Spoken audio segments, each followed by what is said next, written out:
Being 25 has been a roller coaster. Some changes have been good, some have been so brutal. Wounds I thought were healed have been ripped open again like a glory kill from Doom Eternal. And once again, I'm left staring at all the pieces of who I am, and I need to figure out how to put them back together.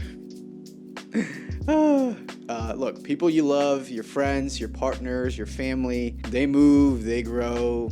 And while everything that you know wants to be happy for them and you want what's best for them, it's tough not to sit there and wonder what happened. You know, what happened to the late night texts and the late night drives and the Christmas parties and the family reunions. And everything's just a little bit different. One person is gone, one person moved across the country, one person just doesn't show up anymore, one person passed away. Everything is always changing, whether you're ready for it or you're not. And recently to me, life has felt like a video game, but really I think video games they're like life. Sometimes we're on easy mode, cruising through, everything is fine, that level is easy, you know exactly what you're doing, and then out of nowhere, it seems like the difficulty was bumped up to 1,000, and the things that you were doing don't work anymore, and there's a whole new mechanic in life, a whole new thing that you have to figure out in order to get to that next step where it feels easy again. For most of our lives, we're taught that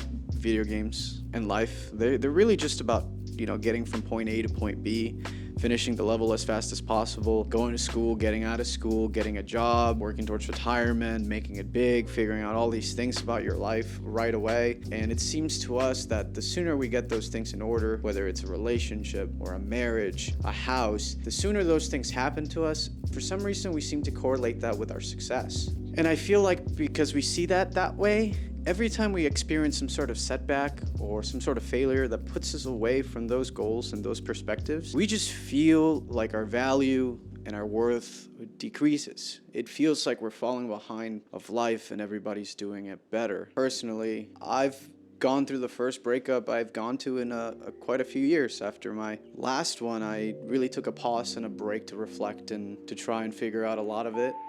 And then in this new relationship, I thought I had figured out a lot of it, and it showed me I still wasn't ready. To me, it felt like I had finally gotten on the right plane. And just as this relationship was about to take off, the pilot herself came from the freaking cockpit, grabbed me and kicked me out of her plane. Not only that, while I was reeling from that, life kept throwing things at me. My car broke down. I had to move. I had to basically start a new job in a sense because I was going back in the office after working remote for years. Life just would not give me a rest. The only thing that I could do was breathe, and I couldn't even do that very well. So I went back to things that helped me ground myself, things that I enjoyed doing when I was younger. I started reading books again. I started gaming again. I just kind of stopped gaming. At some point, I started picking up different hobbies. My Switch started collecting dust, and my PS5, quite frankly, just became a decoration in my room for people to look at and for me to turn on once in a while. There was something inside of me that really wanted to play Halo 3. I wanted to play the Halo 3 campaign on Legendary, and I knew exactly which friend to text to do this. For the first couple of weeks of my breakup, every Thursday I went over to my friend Utah's house and we booted up split screen Xbox 360 Halo 3. I'm not gonna lie to you, it was really hard. I haven't really played a shooter in a controller. To me, Halo 3 holds a really special place in my heart because it was the first shooter that I ever played, and it was the first game I ever had on Xbox 360. My grandfather, who passed away a couple years ago, he brought me that Xbox 360. He got on a Greyhound bus from my cousin's house and took it across the country to me. I think that's part of the reason why I wanted to play Halo 3. But back to the gameplay itself, I kind of sucked. I was not thinking correctly, my mind was racing with a million of different things. What did I not do? What could I have done for this relationship? Why wasn't I ready? How could I have been ready? There was a mission we just couldn't get past, and I kept looking over at Utah. He's sitting next to me, and I was like, I'm sorry, dude. I don't know what I'm supposed, I keep dying. We keep failing.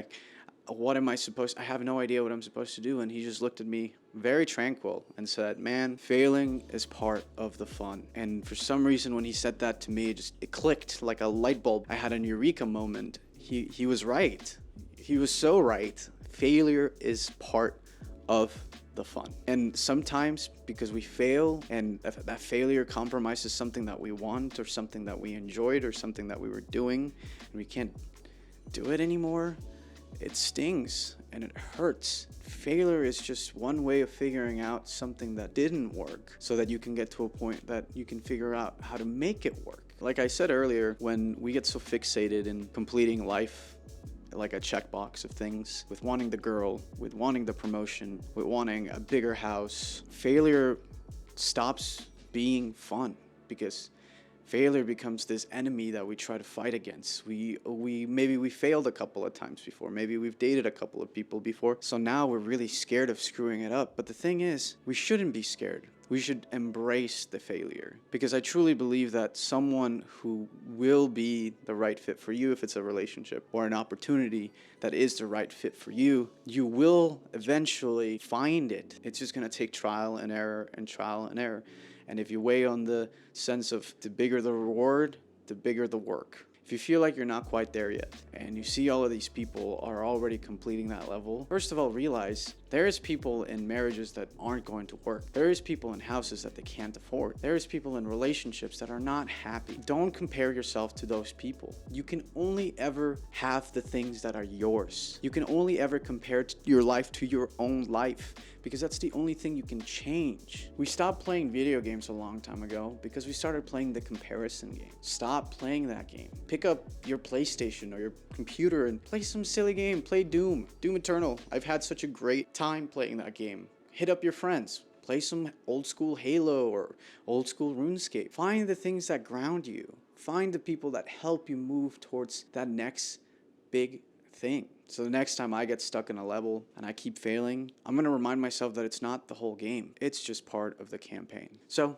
if this video reached out to you and you found it helpful and you enjoyed this content, please make sure to leave a like and subscribe. I really appreciate you watching it, and I hope it reached the right person. And again, you got this.